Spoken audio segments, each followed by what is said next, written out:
ইসলাম প্রিয় তাওহীদি জনতা, স্বাধীন বাংলার প্রত্যাশিত মুসলিম মিল্লাত, স্মরণ রাখবেন আসছে আগামী 8ই জানুয়ারি রোজ বৃহস্পতিবার বিকেল 3 ঘটিকা হইতে আপনাদের এই সুপরিচিত ঐতিহ্যবাহী ফয়জিয়া কাসেমুল উলুম মাদ্রাসার মাঠ প্রাঙ্গণে এক বিশাল ওয়াজ ও দোয়ার মাহফিল।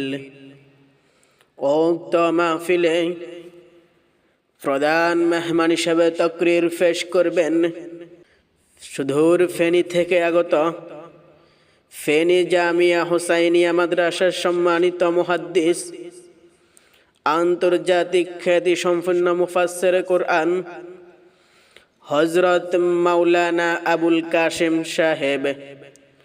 হযরত মাওলানা আবুল কাশেম সাহেব উক্ত মাহফিলে আরও তাকরীর পেশ করবেন সুদূর ঢাকা থেকে আগত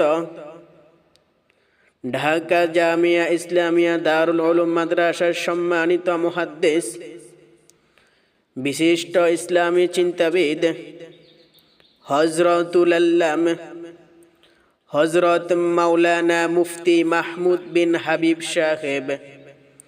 হযরত মাওলানা মুফতি মাহমুদ বিন হাবিব সাহেব উক্ত মাহফিলে আরও তাকরীর পেশ করবেন সুফিয়া নুরিয়া ফাজিল মাদ্রাসার সাবেক অধ্যক্ষ হযরতুল আল্লামা হযরত মাওলানা রেজাউল হক নিজামী সাহেব। হযরত মাওলানা রেজাউল হক নিজামী সাহেব উক্ত মাহফিলে আরও দেশ বরেণ্য বহু উলামায়ে কেরামদের শুভাগমন।